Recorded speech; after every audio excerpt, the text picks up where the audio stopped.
आज मैं आपको कैकेयी का अनुताप पाठ पढ़ाने जा रही हूँ, जिसके कवि मैथिली शरण गुप्त जी हैं।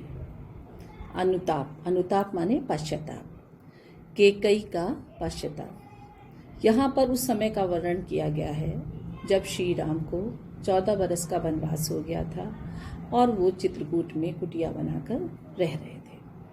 भरत को जब इस बात का पता चला तो भरत श्री राम को अयोध्या वापस लाने के लिए अयोध्या वासियों के साथ और अपनी माताओं के साथ चित्रकूट जाते हैं श्री राम को मनाने के लिए। इस समय सारी सभा, सारे अयोध्या वासी उस जगह पर बैठे हैं जहाँ पर श्री राम की कुटिया है और वहाँ पर सभा बैठी हुई है।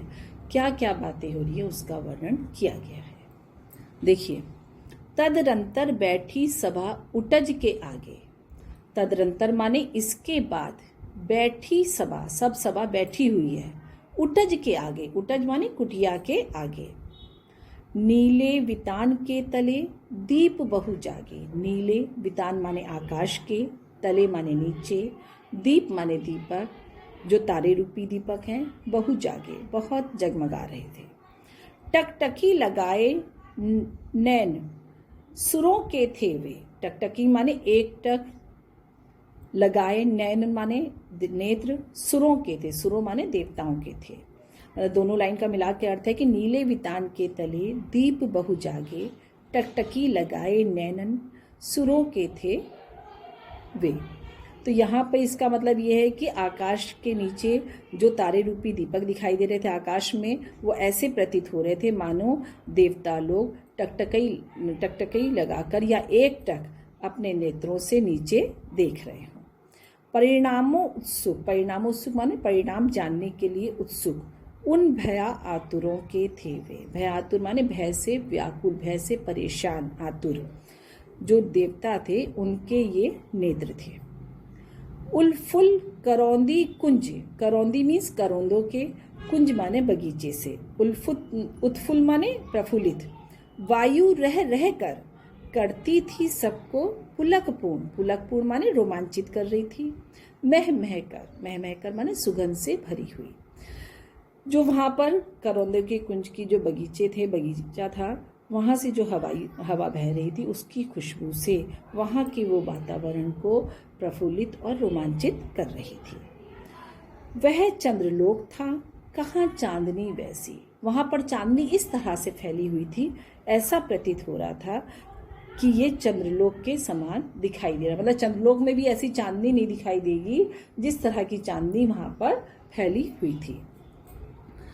प्रभु बोले गिरा गंभीर नीर निधि जैसी। अभी तक तो वहाँ के वातावरण के बारे में बता रहे थे कि वहाँ पर सब कैसा था। अब इस समय क्या होता है देखो। प्रभु बोले, प्रभु मीन्स श्री राम।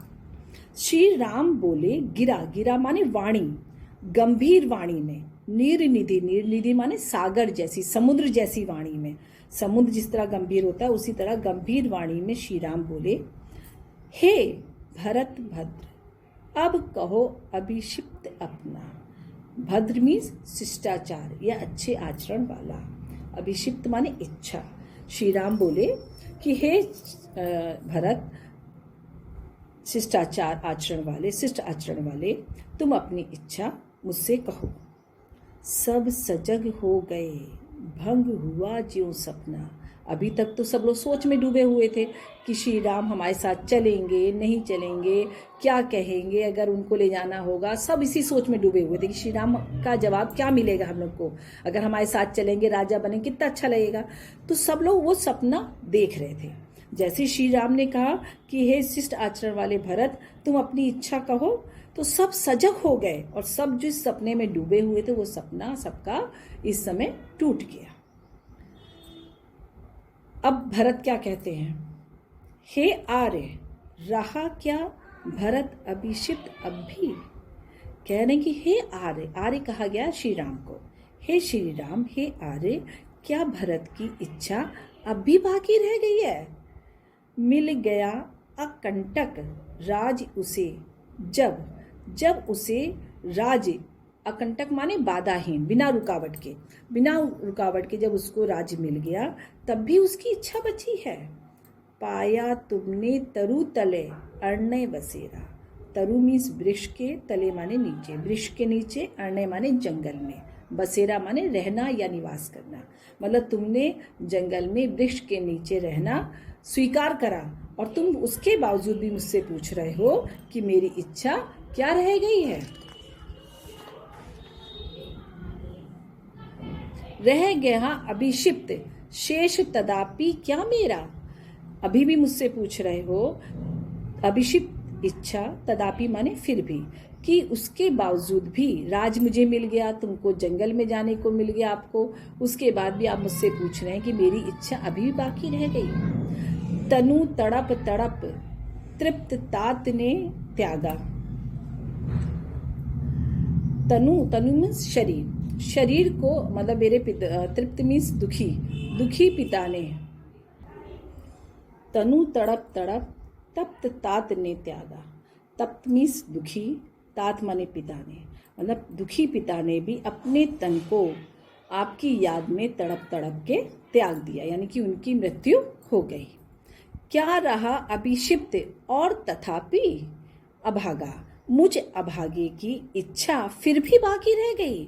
हे श्री राम, आप मुझसे फिर भी पूछ रहे हैं, मैं अभागा, जिसके पिता भी चले गए, जिसका भाई जंगल में चला गया, उस व्यक्ति की अभी भी इच्छा बाकी रह गई है। हाँ, इसी अयश के हेतु जनन था मेरा।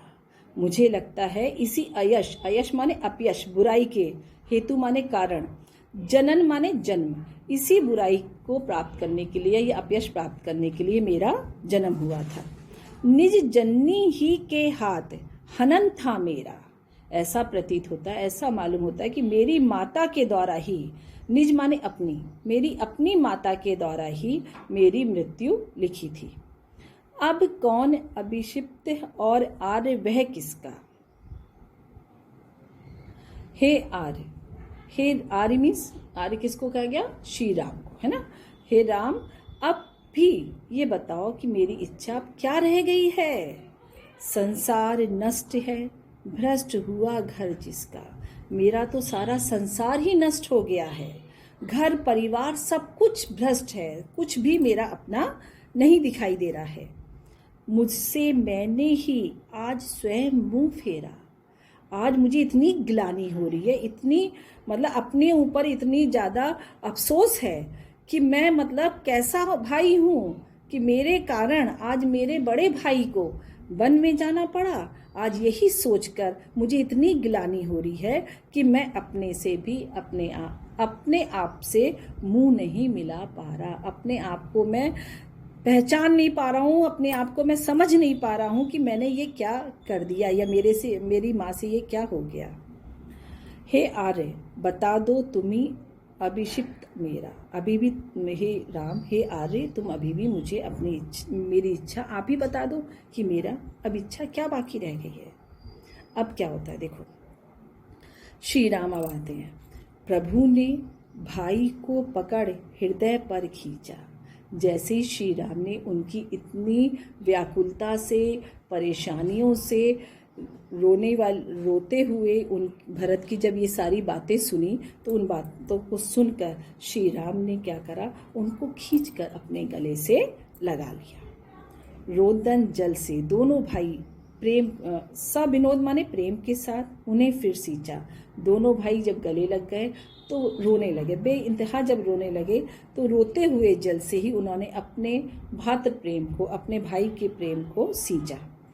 उसके आशय की था मिलेगी किसको, आशय उसकी था मिलेगी किसको, किसी दूसरे को, मतलब जो उन दोनों का प्रेम है उस प्रेम की गहराई, था मीन्स होता है गहराई, उस प्रेम की गहराई जो है किसी को और दूसरे को समझ में नहीं आएगी।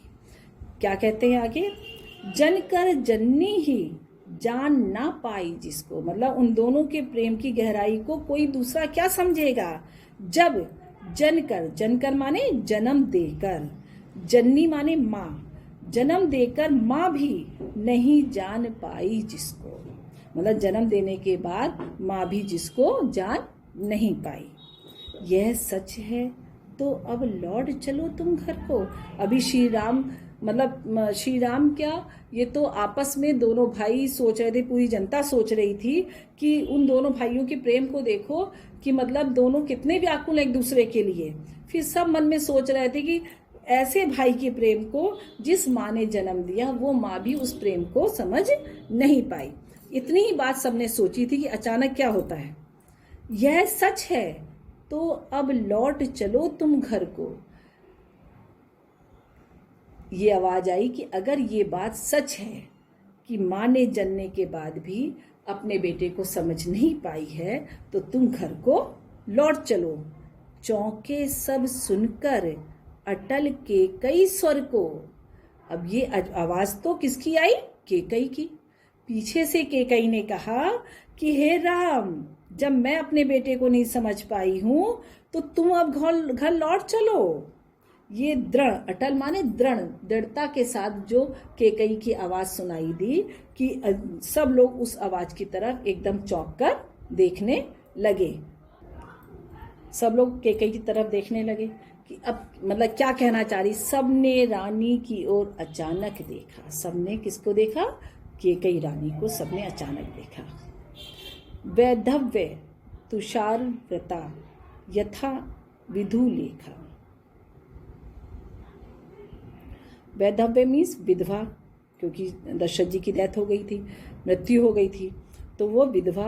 तुषारा व्रता माने तुषार से ढकी हुई, यथा माने जैसी, विधु लेखा, विधु मीन्स होता है चंद्रमा, चंद्रमा के लिए आता है ना, तो चंद्र किरणें, लेखा मीन्स किरणें, चंद्रमा की किरणें, मतलब जैसे तुषार से ढकी हुई चंद्रमा की किरणें दिखाई देती, ऐसे केकई जो है विधवा के रूप में श्वेत साड़ी में ऐसी प्रतीत हो रही थी। सफ़ेद साड़ी पहन रखी थी उसमें, वो ऐसी प्रतीत हो रही थी। बैठी थी अचल तथापि, तथापि माने फिर भी, अचल माने स्थिर। असंख्य तरंगा, असंख्य माने अनेकों, तरंगों, तरंगा माने तरंगे, जो लहरें में तरंगे, लहरें उठती हैं समुद्र में, तो भावना रूपी जो लहरें, उसके मतलब असंख्य तरंगा का मतलब हो गया अनेकों भावना रूपी लहरें। उसके मन में जो अनेकों भावना रूपी लहरें उठ रही थी वह स्थिर होकर एक साथ बैठी हुई थी। अचानक उसने उस बात को कही, वह सिंह अब थी आहा गौमुखी गंगा। जो अब तक जिसने मतलब इतना एक तरीके से कठोर निर्णय लिया था, कठोर वरदान लिया था, शेरनी के समान, शेरनी के समान उस समय इतनी तेजी से उसने दशरथ से कहा था कि मैं अपनी बात से नहीं हटूंगी, अपनी बात पूरी करवाऊंगी कि श्री राम को 14 वर्ष का वनवास और भरत को राजगद्दी होगी। तो जो उस समय शेरनी के समान थी, हाँ आज कैसी है वो, गौमुखी गंगा। आज वो गंगा की तरह एकदम शांत है। उसके सारे मतलब जो भी कठोरता थी वो कठोरता उसकी समाप्त हो गई। अब आगे क्या कहती हैं, हाँ जनकर भी मैंने ना भरत को जाना। हाँ मैं ये मानती हूँ कि मैंने जन्म देकर भी अपने भरत को नहीं जाना। सब सुन लें, तुमने स्वयं अभी यह माना। हे राम, सब लोग, हे सभा, सब लोग सुन लो कि अभी राम ने इस बात को मान लिया है, कि स्वयं मान लिया है, तुम सबों ने स्वयं भी मान लिया है कि मैंने भरत को अभी तक जाना नहीं है। यह सच है तो फिर लौट चलो घर भैया। हे राम, हे भैया, अगर मेरी बात सच है, ये सारी बातें सच है, तुम घर को लौट चलो। अपराधीन मैं हूं तात तुम्हारी मैया। हे श्री राम, मैं तुम्हारी अपराधीन हूं। दुर्बलता का ही चिन्ह विशेष शपथ है। शपथ मीन्स कसम खाना। दुर्बलता माने कमजोरी। जो हर लोग हर बात पे कसम खाते कि अरे मैं उसकी कसम खा रहा हूँ, मैं इसकी कसम खा रहा हूँ, तो कसम खा के जो अपनी बात को सिद्ध करना चाहते हैं, तो यहाँ पर केकई का कहना ये कि अगर मैं कसम भी खाऊंगी तो ये कमजोर इंसान होता है जो वही कसम खाता है। तो उसके लिए कहा गया है कि कसम खाना, शपथ खाना, ये चिन्ह माने निशानी है कमजोरी की ये निशानी है। पर अबला जन के लिए कौन सा पथ है। मगर जो स्त्री अबला हो गई है, जिसका कोई भी सहारा नहीं है, जो अकेली है उसके लिए बताओ, हे श्री राम बताओ का रास्ता कौन सा है। यदि मैं उकसाई गई भरत से हूँ, यदि मुझे भरत ने उकसाया हो, मतलब मुझे भरत ने ही कहा हो कि आप ये वरदान मांगिए, तो पति समान ही स्वयं पुत्र भी खोऊं। तो जिस तरह मैंने अपने पति को खो दिया, राजा दशरथ को खो दिया, उसी तरह मैं अपने पुत्र को भी खो दूं। ठहरो मत रोको मुझे, कहूँ सो सुन लो। ठहरो, तुम मुझे मेरे बात कहने से रोको मत। जो भी मैं कहना चाहती हूँ, मेरे मन में जो भी भावनाएं हैं, उन भावनाओं को सुन लो। पाओ यदि उसमें सार, सार मीन्स अच्छाइयाँ, उसे सब चुन लो। जो भी मैं बात, जो भी मैं मतलब कहना चाहती हूँ, जो मैं अपनी बात का, मेरी बात का अर्थ या अच्छाइयाँ समझ में आए, उसे आप लोग चुन लो। करके पहाड़ सा पाप मौन रह जाऊं, मैंने इतना बड़ा, इतना कठोर पाप कर दिया है, दुष्कर्म कर दिया है पहाड़ के समान, तो उसके बावजूद भी आप ये चाहते हैं, उसके बाद भी आप लोग ये चाहो कि मैं चुप रह जाऊं। तो हे राम, जो मैं कहना चाहती हूँ उस बात को सुन लो। राई भर भी अनुताप ना करने पाऊँ, मतलब आप ये कह रहे हो कि जो मैंने पहाड़ जैसा पाप किया है, उस पाप का मैं राई भर भी, राई के बराबर अनुताप, अनुताप मीन्स क्या बताया था, पश्चाताप, कि राई भर भी उस पहाड़ के समान जो मैंने पाप किया है, उस पाप का मैं राई भर भी पश्चाताप ना करने पाऊँ। थी सनक्षत्र शशि निशा ओस टपकती।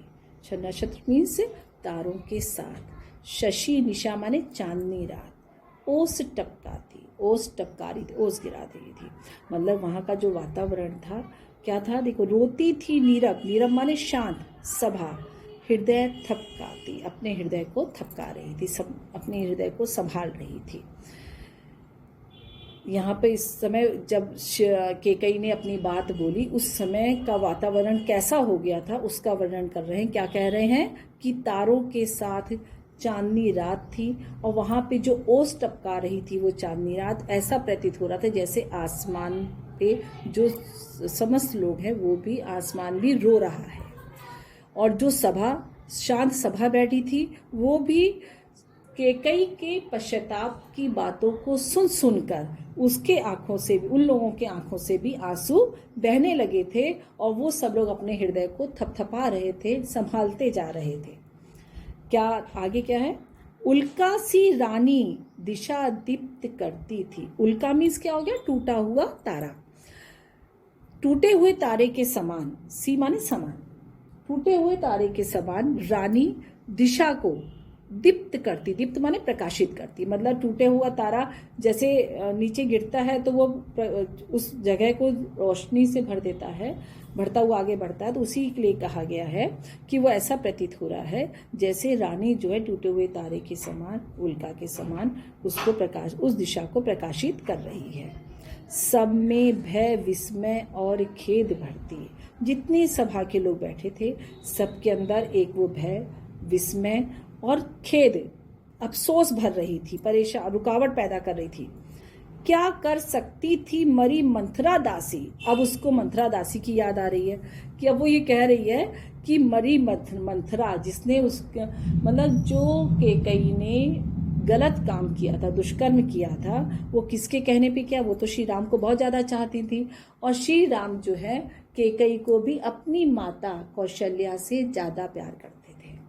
तो जो माँ अपने बेटे, सगे बेटे से ज़्यादा राम को प्यार करती थी, राम अपनी सगे माँ से ज़्यादा केकई को प्यार करते थे, तो उस केकई का दिमाग किसने खराब किया, मंथरा दासी ने, जो उसकी दासी थी उसका नाम था मंथरा।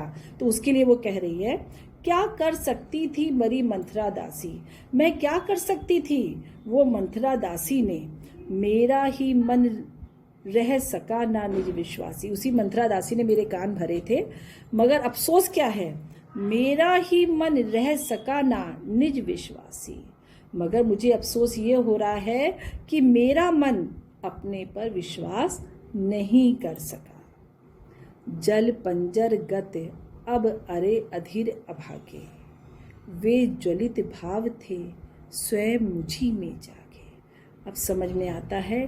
पंजरगत माने शरीर के भीतर, मतलब पंजर मीन्स तो हो गया कंकाल, गत माने शरीर, मतलब कंकाल रूपी शरीर, अर्थात शरीर के भीतर का जो मन है हमारा, वो इतना अधीर हो गया था, वो अभागा मन इतना व्याकुल हो गया था अपने बेटे के लिए, अपने बेटे की अच्छाइयों के लिए, अपने बेटे को राज दिलाने के लिए, कि वे ज्वलित भाव थे। जो ज्वलित भाव यानी कि ईर्ष्या वाली जो भावनाएं थी, वो भावनाएं स्वयं मुझ में ही मंथरा की बातें सुन सुनकर जागने लगी। पर था केवल क्या ज्वलित भाव ही मन में। अब मैं सोचती हूँ क्या मेरे मन में खाली ईर्ष्या की ही भावना थी? क्या शेष बचा कुछ ना और जन्मे। मेरे मन में औरों के लिए कुछ भी शेष बचा नहीं था। कुछ मूल्य नहीं वात्सल्य मात्र क्या तेरा। कुछ मूल्य नहीं वात्सल्य मात्र क्या तेरा। जिस पुत्र से मैं प्रेम कर रही थी, उस पुत्र के लिए, जिस पुत्र के लिए मैंने ये वरदान मांगे थे, उस पुत्र के प्रेम का क्या मेरे सामने कोई मोल नहीं रह गया, या मेरा कोई मोल नहीं रह गया है, या उसका कोई मोल नहीं है। पर आज अन्य सा हुआ वत्स भी मेरा। अन्य मीन्स पराया। पर आज वही बेटा, जिस बेटे के कारण, जिसके प्रेम में मैं पढ़कर मैंने वरदान मांग लिए थे, इतना बुरा काम कर दिया था, आज वही वत्स मीन्स बेटा, पुत्र या बेटा, वही बेटा वही पुत्र मेरा आज पराया सा हो गया है। थूके मुझ पर त्रिलोक भले ही थूके। थूके मीन्स घृणा करना है ना, बुरा भला बोलना। त्रिलोक माने तीनों लोग। तीनों लोग कौन से हो जाते हैं? पृथ्वी पाताल स्वर्ग लोक, तीनों लोग हो जाते हैं ना। तीनों लोग भले ही थूके, मतलब भले ही सारे लोग मुझसे घृणा करें, तीनों लोग मुझसे घृणा करें। जो कोई जो कह सके, जो कोई जो कह सके कहे, क्यों चूके। मतलब जो कुछ भी, जो कोई कहना चाहता, बुरा भला जो कुछ भी मेरे लिए बोलना चाहता है, वो बोले, क्यों चूके। क्यों वो भी ना चूके, वो भी अपनी बात पूरी बोल दे, जो कुछ भी मेरे लिए बुरा भला बोलना चाहता है। किंतु अब क्या कह रही है? केकई अभी तक अपनी बात कह रही है, अब क्या कहती है? छीने ना मात्र पद किंतु भरत का मुझसे। मगर कोई मुझसे मात्र पद माने माता का स्थान, माता का पद मुझसे भरत का कोई छीने ना। मतलब मुझे भरत की ही माता बनी रहने दो, मुझसे ये पद मत छीनो। रे राम दुहाई करूं और क्या तुझसे। दुहाई माने विनती। हे राम मैं तुमसे और क्या विनती करूं। कहते आते थे यही सभी नरदेही। नरदेही माने मनुष्य। सारे संसार के समस्त लोग यही कहते आते थे। क्या कहते थे? माता ना कुमाता। कि आज तक क्या सुना है कि माता ना कुमाता। कुमाता मीन्स होता है, कु माने बुरा होता है और माता माने माता, बुरी माता, मतलब खराब माता। तो कहते हैं कि आज तक ये नहीं सुना, मतलब सब मनुष्य ये कहते आएंगे माता ना कुमाता। सबने ये बताया कि माता कभी भी बुरी माता नहीं बनती, चाहे पुत्र कैसा भी हो। पुत्र कुपुत्र भले ही, मतलब पुत्र चाहे बुरा हो, कुपुत्र हो, मगर कभी माता कुमाता नहीं होती है। मगर अब क्या है? अब कहे सभी यह हाय। अब सब लोग क्या कहेंगे? विरुद्ध विधाता। हे विधाता, ये सब कुछ विपरीत हो गया, सब उल्टा हो गया। क्या हो गया उल्टा? हे है पुत्र पुत्र ही रहे, कुमाता माता। पुत्र तो पुत्र ही है, मगर माता कुमाता हो गई, बुरी हो गई। बस मैंने इसका भाई मात्र ही देखा। भाई मात्र माने बाहरी शरीर, मतलब मैंने सिर्फ इसको बाहर से देखा, इसके अंदर की भावनाओं को मैं समझ नहीं पाई हूँ। मैंने इसके बाहरी शरीर को देखा, इसको ये देखा कि ये भी यही चाह रहा हो कि मैं राजा बनकर एक शान के साथ, सम्मान के साथ बैठूं सिंहासन पर। तो मैंने इसका बाहरी शरीर ही देखा। दृढ़ हृदय ने देखा। मैंने इसका जो संकल्प वाला, भाई के प्रेम वाला जो हृदय था, उस हृदय को मैंने नहीं देखा। मृदुल गात ही देखा। सिर्फ इसका कोमल शरीर देखा कि मेरा बेटा कितना कोमल शरीर वाला है और कितना मतलब अच्छा है कि वो राजा बनकर कितना अच्छा लगेगा। कि इन्हीं सब चीज़ों को मैंने अपने मन में बस धारण किया, मगर ये नहीं देखा कि भाई के प्रति प्रेम में उसकी कितनी दृढ़ता है, कितनी संकल्पता है। परमार्थ न देखा, पूर्ण स्वार्थ ही साधा। मैंने परमार्थ नहीं देखा, बल्कि मैंने इसमें अपना पूरा, साधा माने पूरा किया, मैंने अपने स्वार्थ को पूरा किया। पूर्ण माने पूरा किया, वो साधा माने पूरा किया, पूर्ण माने पूरी तरीके से। इस कारण ही तो हाय आज यह बाधा, आज जो रुकावट आई है, जो परेशानियां आई हैं, वो इसी कारण तो आई है जो मैंने सोचा। युग युग तक चलती रहे कठोर कहानी, रघुकुल में भी थी एक अभागिन नारी। संसार में संसार था, जब तक संसार आगे बढ़ता रहे तब तक ये कठोर कहानी सबको सुनाई जाए, सबको पता चलती रहे कि रघुकुल में जन्म लेने वाली, रघुकुल में एक ऐसी अभागिन रानी थी जिसने अपने बड़े बेटे को वनवास दे दिया था और एक बेटे को राज सिंहासन दिलाने के लिए दूसरे बेटे को वनवास दे दिया था। वो अभागिन रानी जो बेटे को वनवास देने के कारण अपने पति की भी मौत का कारण बन गई थी। ऐसी रानी रघुकुल में भी थी। निज जन्म जन्म में सुने जीव यह मेरा, जितने भी जिन लोग जो लोग जिस युग में आए, जब जन्म ले, सब लोग यही, सब व्यक्ति, सब मनुष्य, जीव मीन्स मनुष्य, सब मनुष्य यही बात सुनते रहे। धिक्कार उसे था महास्वार्थ ने घेरा। ऐसी रानी को धिक्कार है, ऐसी रानी को बहुत बुरा भला बोलो, जिसे उस इतने बड़े स्वार्थ ने घेर लिया था कि वो अपने स्वार्थ के कारण उसने बड़े बेटे को वनवास भेज दिया था।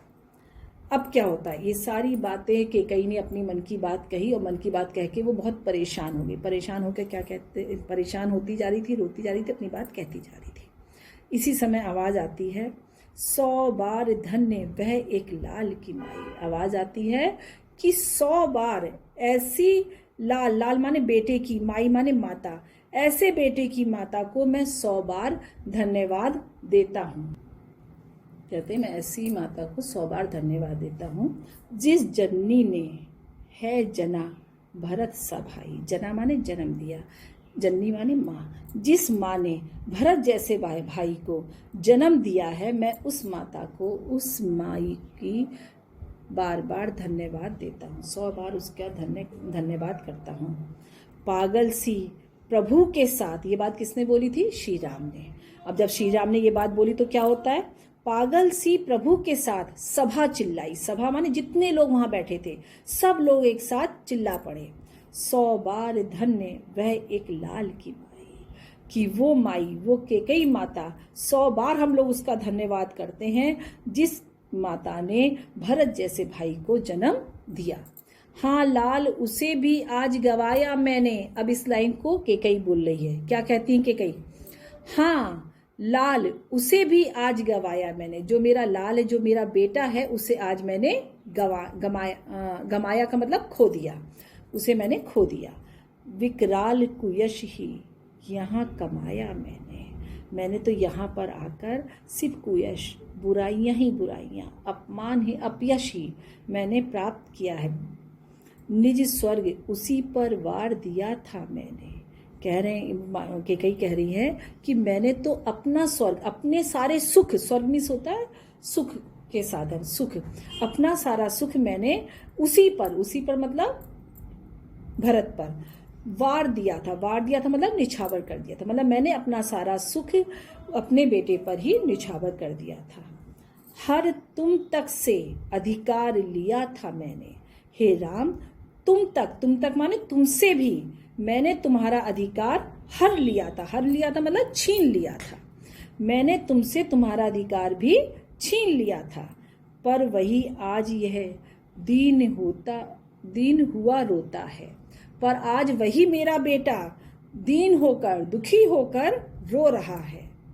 शंकित तब से धृत हरिण तुल्य होता है। आज जो मेरा बेटा हिरण के बच्चे के समान आशंकित हो रहा है, परेशान हो रहा है, मेरा बच्चा डरा हुआ सा है। श्रीखंड आज अंगार चंड है मेरा।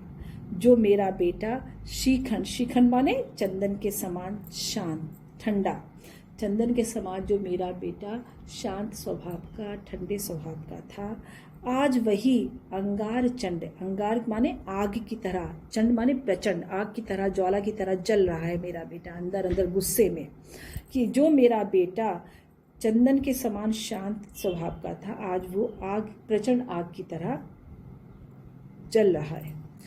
तो इससे बढ़कर कौन दंड है मेरा? तो हे राम ये बताओ, मेरे लिए इससे बड़ी सजा और क्या है? दंड माने सजा, मेरे लिए इससे बड़ी सजा और क्या है? पटके मैंने पद पाणी मोह के नद में, पद पाणी माने हाथ पैर, मोह के नद में माने मोह रूपी नदी में, नद माने नदी।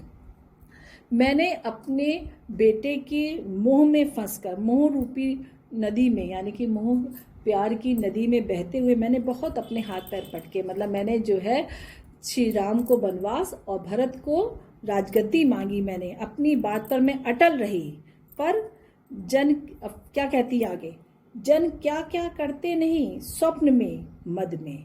मगर हे राम ये बताओ, जन लोग, जन मीन्स क्या कहते हैं, जो लोग हैं, मद माने होता है नशा, अहंकार, एक नशे का अहंकार होता है, एक दूसरा नशा होता है। तो यहाँ पे उन्होंने कहा है कि ये बताओ, जो लोग अगर नशा कर लेते हैं तो वो स्वप्न में क्या क्या नहीं करते हैं, क्या क्या नहीं सोचते हैं। तो मैं भी तो एक नशे में थी, मैं भी तो अपने बेटे के प्यार के नशे में डूबी हुई थी, इसलिए मैंने हाथ पैर उस पे मार डाले, मैंने अपनी बात मनवा ली राजा दशरथ से।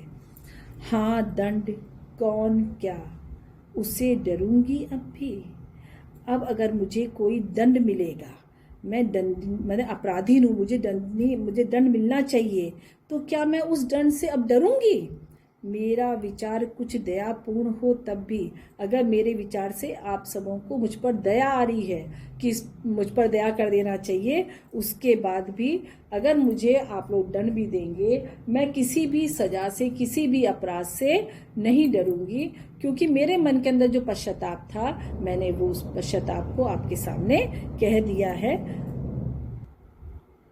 मेरे विचार अगर कुछ दयापूर्ण, मतलब मेरे विचार जो दया के पूर्ण हो, कर उस बात पे, हाँ दया हंत वह घृणा आह वह करुणा। अगर आप मेरे पर दया दिखाते हैं तो ये दया करना, करुणा करना, ये सब मेरे लिए बहुत परेशानी वाली चीज़ है। आप मुझे ना मुझ पर दया करिए, ना मुझ पर करुणा करिए, बल्कि मुझे दंड दीजिए। ये सब अगर आप दया करते हैं, करुणा करते हैं, तो ये सब मेरे लिए किसके समान है? वैतरणी सी, वैतरणी सी माने नर्क की नदी के समान। आज जाह्नवी वरुणा, जाह्नवी माने गंगा, वरुणा भी नदी का नाम है, कि जो दया है, जो दया और करुणा है, वो गंगा और वरुणा नदी के समान है। जो पवित्र नदियाँ जो सबको शीतल करती हैं, पवित्र करती हैं, आज वही सब मेरे लिए नर्क की नदी के समान बन जाएंगी। इसलिए मैं चाहती हूँ हे राम, मुझे दंड दो, मुझसे घृणा करो। सह सकती हूँ चिर नरक सुने सुविचारी। आप मेरे विचार को सुनिए, मैं हमेशा के लिए नरक झेल सकती हूँ, मैं परेशानियाँ झेल सकती हूँ, पर मुझे स्वर्ग की दया दंड से भारी।